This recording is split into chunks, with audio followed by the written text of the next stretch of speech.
What about the tipping culture? Because obviously we're in the UK. Yeah. People go, great job, thanks very much, so good. Yeah, cheers, thanks very much. Not a single penny. Yeah. Over there, you're working for tips, no? Yeah, but we had a good wage as well. We were classed. So you've seen I think it's in the film Ocean's 11, where the waitress is getting fired because she's put on too much weight. Yeah. And they're saying you can't do that. Yeah, you can, because she's a model that serves. So being a certain size was part of her job. Wow. I don't know if that's in real world. But as a bartender, we were classed as performers that served, because I had an O1 visa, so I was classed as a performer. So my hourly wage was decent. When it came to tips, it wasn't Carnival Court money. I think I got Carnival Court money once or twice. What's Carnival Court money? Grand a shift. What circus? What was the name of your bar? Rock and Rita's. R&R. I call it R&R. Rock and Rita's. Yeah. It wasn't an it was an and. So Rock and Rita's, how much was Rock and Rita's? 200 average, and that was still good. That's still good. You do 5 shifts a week, 200. That's great. I did Carnival money 2 or 3 times, but that's because half the people that serve were Carnival bartenders. So they just gave. But how did that work with bartenders? Because you must have had bartenders and bartenders coming together. Do you tip each other, or? Right. This is a funny story actually. So within about 3 weeks of living there, it was like Colin had to have a word with me. He was like, "Steve, you get a bit of a reputation for being a tight ass." So what am I doing? Colin Griffiths. Colin Griffiths is a UK flair bartender, but lived out there 2-3 years before we got there. Right. I was like, "What do you mean?" I was like, "Well, so I just naturally thought, so in London, if I went to my mate's bar, he'd sort me out 30 quid's worth of drinks. He came to my bar, I'd sort him out 30 quid's worth of drinks. And as that person that taught me that, it's floating money. Why tip me 20 quid when I was just going to come to your bar and tip you 20 quid? Right? Makes perfect sense. So that's what I thought. So, this bartender sort me out, you come to my bar, sort you out. Because you had a tab that you could comp. You were allowed to. It weren't like, take that, don't tell anyone. Sure. You could comp. So after about 3 weeks, like, Steve, you've got to stop stiffing people. I'm like, what are you talking about? It's like, you're not tipping. I was like, yeah, but I don't do it for them. And when they try and tip me, I go, no, I don't want it. But they still leave it.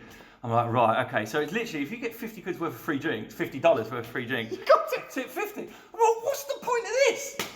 It's just, you're just going to give me that back when you come to my bar. So, but it's they never go to your bar. There's one person since I've been back. So Jess and I went for a holiday. So my wife went for a holiday in LA and Vegas, and we went to, and Danilo was working there. And we were like, gin and tonic, vodka cranberry. He's like, Grey Goose, tank 10. I'm like, this is going to cost me a fortune. And he's like, we've had a fair few out of drinks. And I'm just like, give him it. And Jess is like, got a $100 bill. And Jess is like, it's for him. I went, there you go, mate, thank you so much. And he just went, no, European style. I'm coming to London soon. I was like, perfect. So nothing against it, it's the way it is. So sure. To answer your question again, just to segue into tipping culture, it's the same for the guests, okay? So Americans, like, you open 4 beers, you're looking at a dollar a drink, and that's not going to be frowned upon. If you're bang, bang, bang, and then bang, oh, that's pretty cool, mate. Here's 10 for you, sweet, well done. Wow. Didn't happen all the time. You did a little flair show and you started a tab. The bill comes to like $80. There's $150. You're awesome tonight. Sure. That's in a great world. The in-serve in other cultures. So, for instance, our hotel, Circus, it's not exactly the Wynn or the MGM Grand. We would get, a lot of, let's say, Trump fans are we going politics in Circus? Well, put it this way: in December, a Jack and Coke is more expensive than a room at Circus. So yeah, what does that tell you? So even Americans would just be like, a bottle of beer, they'd still take, it'd be $5.25 for a beer, $4.75 in change, and they even take the 75 cents. You're like, really? Yeah. But it is what it is. Then with when you had English people over, I see like 6-7 lads just arrive fresh off the plane, and they're doing the order one by one and stuff like that. And I can handle it. I'm English. I'm used to that. And all right, cool. But it comes to like $70. You're looking at least a $10 tip, and he just walks away. And you politely just grab him and go, look, I'm English. I get this. It happens.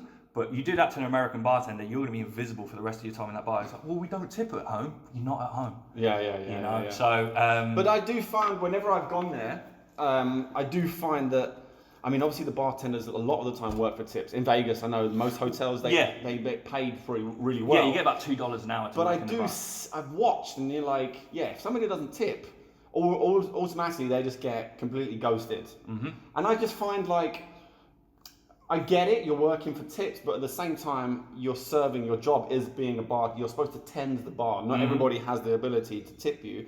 And if they don't, then I don't think they should be treated any differently. No. And I'll give an example of that is, so you've got the generation of, flair bartenders or entertainment bartenders, theatre bartenders, whatever you want to call it, that, how you doing, how can I'm going to enhance your evening, where you believe a tip should follow, and 9 times out of 10 it does. Sure. You've then got your career bartenders that are, they've been working that casino bar for 30 years at the MGM Grand, and they're used to $200 per shift, and Sure. it's like, beer. Yeah. Where's my it's just how it is. Their days are gone. Going, how are you? Where are you in from? They're gone. It's such a shame because like you do go to these old casinos and you can